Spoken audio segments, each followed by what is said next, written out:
Hi, hello. My name is Blake. Welcome.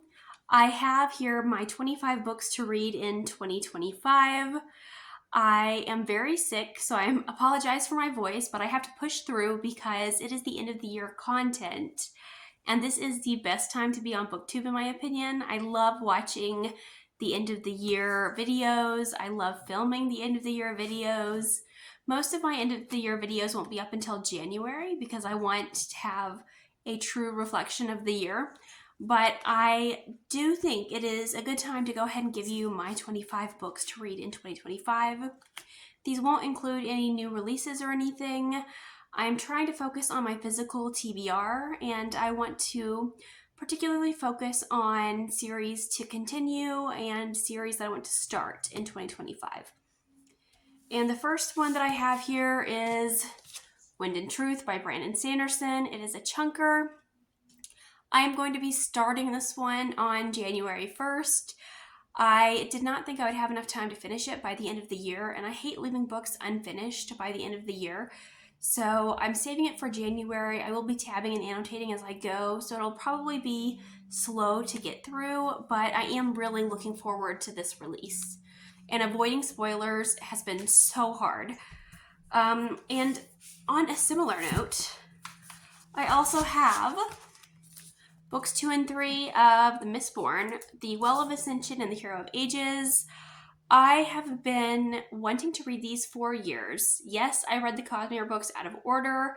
I started with Stormlight Archive, and I didn't read Mistborn, The Final Empire, until after Oathbringer. And I just pushed on. It did spoil some of the things, but that's okay. I'm not mad about it. But I have been really wanting to pick books 2 and 3 up for a couple of years now. I keep saying I'm going to do it and then I don't. I feel like I'm really intimidated by books 2 and 3 here. I've seen some people say they don't like book 2, and I've seen some people say they didn't like book 3, and then other people claim that these are the best sequels they've ever read. So the pressure is on, but I'm going to do it. It's going to happen. If I don't read these in 2025, I'm going to be very disappointed in myself. Next up, I have Empire of the Damned by Jay Kristoff. I honestly just forgot that this book came out in 2024. I was highly anticipating it, and then when it came out, I didn't hear anybody talking about it, and I think it just flew under my radar for some reason. But I went to the used bookstore last month, and there was a copy there, so I went ahead and picked it up. And I had a really good time with Empire of the Vampire, so I'm hoping to continue with this one. And I love this cover. I think this is the UK edition, but it's stunning. And I also have Ruthless Vows by Rebecca Ross. I read Divine Rivals earlier this year and really enjoyed it, and I really want to continue on, especially since this is a duology. I'm really bad at finishing series. I never want the world to end, so I just keep pushing them off, and I need to get better about not doing that. But the way that book 1 ended was kind of a big deal, so I really have the urge to keep going. And these next two I have are older releases. I read book 1 a while ago, but they are books 2 and 3 of the Lumateer Chronicles. We have Foy of the Exiles and Quintana of Sharon. And I read book 1, which was Finnegan of the Rock, a couple of years ago and really enjoyed it. Actually, I think it was longer than that. It was quite a while ago that I read it, and I really enjoyed it. And I feel like I've been putting off books 2 and 3 because I feel like they follow different characters, and I'm not going to enjoy it as much. But also, I don't really love classic fantasy feeling books anymore the way that I did when I was a kid. So I've been nervous about starting this, nervous about finishing it. But these are 2 more books where I feel like if I don't read these, I'm going to be disappointed. So I feel like these are kind of locked in. And I also have The Howling Dark by Christopher Ruocchio. I don't own Howling Dark yet. Technically, it's not on my physical TBR, but my mom wanted to buy me Howling Dark for Christmas last year, and it was sold out. So she was like, don't buy it. I'm gonna get it for you next year for Christmas. So I have been waiting and waiting for The Howling Dark for almost 2 years now. Unfortunately, my library doesn't have it. I keep checking. I loved Empire of Silence, and it was one of my favorite reads of 2022. And I'm just like, ugh. So I will definitely be starting that as soon as I get my hands on it. And I also have another sequel here, For the Throne by Hannah Witten. This is the sequel to For the Wolf. And For the Wolf was like a Beauty and the Beast, Red Riding Hood type story. And I believe this one is for more of like a Snow White retelling. It's very dark, very creepy. It's a great fairy tale retelling. I love the way Hannah Witten writes, so I am looking forward to finishing this one off as well. I've heard a couple of people say that it's very wintry feeling, so I'm hopefully we'll be able to get to it this winter. And I'm also planning on reading the Age of Madness trilogy. I have that entire trilogy will be locked in for this year. I'm buddy reading it with a friend. So I have it on my Kindle. It is ready to go. I will be definitely picking those up. I read the First Law trilogy in 2023. Loved it. Quickly became an all-time favorite. Joe Abercrombie has become a favorite author. And I read the standalones this year, and they were incredible as well. So I'm really looking forward to finishing up this series. And now that Joe Abercrombie has another book coming out, I'm very excited about that one as well. Now, my last 3 books that I have here are continuations. And they are, first up, Dresden Files. I've read the first 3. I really have a good time with these. They are very quick and fun reads. I think I have read almost all of them in one sitting. So I'd really like to continue on and read the rest of these as well. Definitely a couple more. They're great to read around Halloween, I think. So I will probably save these for the fall. But I am really looking forward to continuing on. And I also have Bladebreaker by Victoria Aveyard. I read Realm Breaker a couple of years ago and had a good time with it. This is like an upper YA, and it's very dense world building. It has a lot going on, and it doesn't hold your hand. And I feel like this would be like a great YA book for adult fantasy readers that like really complex worlds. And I think it delivers, and I'm just waiting until I'm in the mood for that because I do love extensive world building. And this next one here is very similar to Bladebreaker. I have Heart of Flames. This is another upper YA series that I feel like has a lot of world building. And there's a lot of politics in this one. And we have complex sibling relationships and Phoenix Riders. I just love the series, and I loved book 1 when I read it, and I really want to continue on.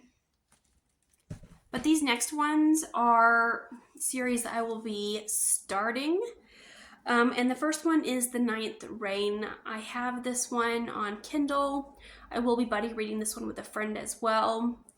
And I have heard many great things about the Winnowing Flame trilogy. I don't know how far we will get into it, but we have definitely decided that we're buddy reading it. And another series I have on Kindle that we are going to buddy read is the Engines of Empire book series. I don't know how far we're going to get into it, but we've definitely talked about reading book 1 in 2025. And for my last Kindle book I want to talk about, I have Ascendant. I love the boy and his dragon trope, and I have been craving dragon books for a bit. I feel like I read some dragon books in 2024, but they didn't quite fit what I was wanting or the feel that I wanted them to capture. So I'm hoping that Ascendant will do that for me. And I also have City of Brass by S.A. Chakraborty. I've heard great things about the series. It's been on my TBR for a really, really long time. It is time to get to it. I know it takes place in the desert. I think I've heard it compared to Aladdin. I really want to read this in the summertime when it's hot. And it just sounds wonderful. And I know that S.A. Chakraborty has like a really good writing style. I read Amin Al-Sarafi earlier this year and had a good time. So I really want to check out her other works.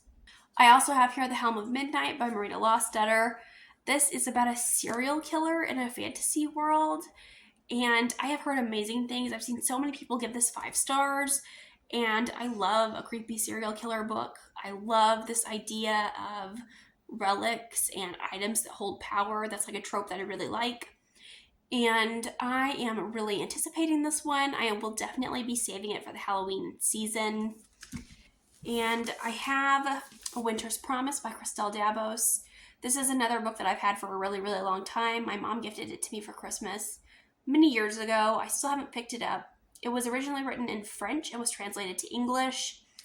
I love the cover. I think there are floating spires that hold cities, and there's unique magic, and I believe there's a politically arranged marriage.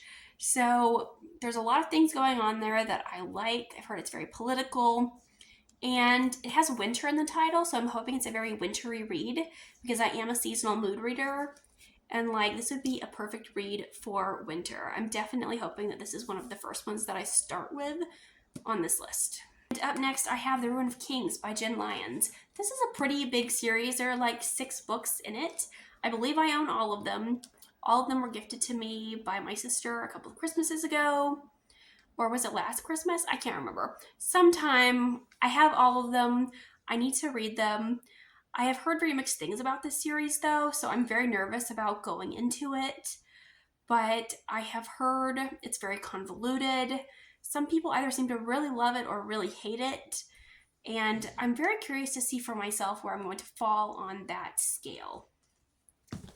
And I also have another epic fantasy here, The Forgetting Moon by Brian Lee Durfee. I follow his YouTube channel. I have watched a lot of his reviews and picked up a lot of books that he has recommended. I think that he is a great reviewer, and I think that a lot of the things that he talks about liking, I would also like as well. So I feel like his book is going to be a great read for me. I've heard the character work is really great, and this has a lot of politics and religion in it, and you know, it's a really nice paperback, and it's a really beautiful book, and I own all 3 of them, so it is time to read it. Up next, I have Empire Exiles by Erin M. Evans, and there's cat hair on it. I think it's really funny. You can tell which of these books were pulled from the bottom shelves because my cats play on the bottom shelves, but they don't touch the top shelves, so there's cat hair on the ones on the bottom, and that's funny. And this book, I bought it from the used bookstore, and it has like, I don't know if you could tell, but someone's cat took a bite on the top, and I'm just like, oh yeah, fellow cat owners. So that's very cool. Weird side tangent. But anyways, I picked this book up a couple of years ago. I think it was last year maybe. I heard Alan from the Library of Alexandria talking about this book, and I believe he did an interview with the author that I watched. And the author seems very cool, and Alan seemed to really like it. And this is the little tagline here. It says, a scribe, a mage, an archivist, and an investigator. 4 unlikely heroes, a secret threatening an empire. I love anything that has to do with scribes and magic, archives. I've spent many, many years in archives. I'm a librarian. I'm hoping that this is going to be something that I really love. I feel very confident about this one. And up next I have The Rook by Daniel O'Malley. I have never heard anybody that I know really talking about this one, but it has a lot of great reviews on Goodreads. And I've heard it's a very weird book, and I do really enjoy a weird book. And this is definitely something that is kind of been on my radar for a while, but I own all 3 of them, and this is one that is like a supernatural fantasy. It was also a Goodreads Choice nominee, like the year it came out. So that was very interesting, and someone blurbed it as being similar to the X-Men. So that definitely has me intrigued. I also have The Ranger of Marzana by John Scavron, and this is another wintry fantasy book. We have Siblings at War. Look at the cover, it is stunning. I'm also planning on reading this one in the wintertime, hopefully sooner rather than later. I'm hoping that this one and Winter's Promise I'll be getting to super early into 2025. And again, I own the entire trilogy, so I'm hoping that I really enjoy them. I also have the Queen's Thief series by Megan Wallen Turner. I know that a lot of people really like this series. I've seen a lot of people talk about how this series is still really good. I believe it was written a long time ago, and people say it's still relevant. I love the covers for this series. But also they're very short, and I do appreciate a short fantasy novel from time to time. Yeah, it originally came out in 1996, so this book is older than I am. And yeah, I'm really, really excited about this series. I know a lot of people really love it, and I'm hoping that I also really love it. I actually read this one when I was in elementary school, middle school era, and I remember reading it, and I remember liking it, but it was the only book that was out in my library, and like I never continued on with the series. So like I want to go back and reread this and continue on because I really don't remember very much about it. I remember the main character's name, and I remember like a couple of scenes like in my mind. But yeah, I need to get back to it. I also have Ancillary Justice by Ann Leckie, and this is a hard sci-fi series. I'm very nervous. I really want to read more sci-fi, but sci-fi is kind of intimidating to me. I have a science background, and I do love science, but like I'm a microbiology girly.